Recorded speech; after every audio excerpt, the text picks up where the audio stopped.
be careful what you wish for. Hong Kong Stock Exchange wants to buy the London Stock Exchange, but the shares of Hong Kong Stock Exchange went down because of that unsolicited bid. So as he pacing out, what is London going to say in response to the offer from London? Let's talk to my colleague from our London studios, Juliana Olayinka. Good morning. Welcome to the program here. Good morning, Bosun. Be careful what you wish for. That's the say, as the saying goes. So what's the response from London?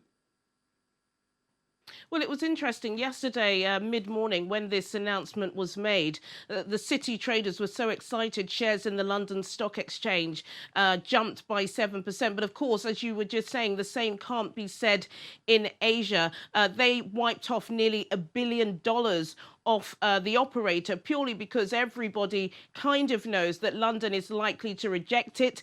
In the announcement that they released yesterday, they were pretty clear in their wording, and they did say, look, you know, this is an unsolicited bid, but we will think about it. And of course, you know, the London Stock Exchange is one of the most highly established financial institutions in the world. And I think the reason why the shares jumped is because it would seem to be a perfect marriage between East and West. But those of us who are married know that marriage is far from perfect, and any sort of takeover like this would cause more questions rather than answers, because of course there's lots of political instability between the East and the West. For one, the London Stock Exchange also own the Italian Stock Exchange. Would the Italians and the rest of Europe be interested in that kind of regulatory scrutiny that you would get from the East? And of course, you know, those Hong Kong protests that have been taking place over the past 3 or 4 months that have become increasingly loud and increasingly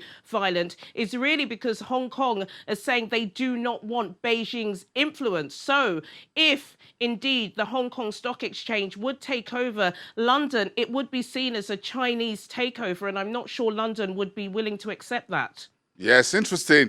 Okay, that's interesting. Let's see how that paces out. But meantime, why is British American Tobacco smoking out 2,300 of jobs? What is this company looking for?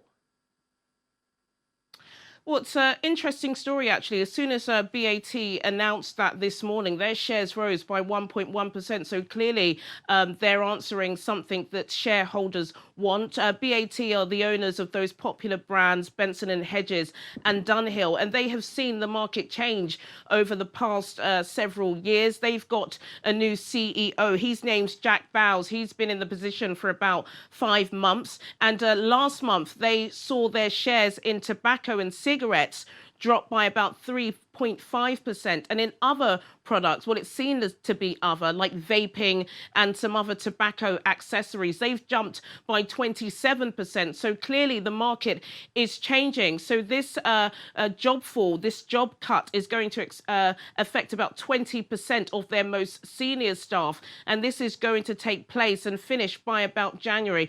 But this could affect the continent.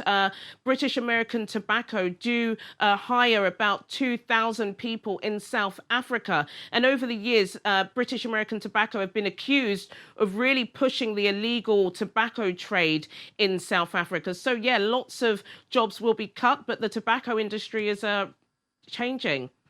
Okay, so lunchtime, you're going to have some time to chew over whether Washington and Beijing are getting tired of the trade fight because it looks like President Trump and China wants to relax a little bit on the trade fight.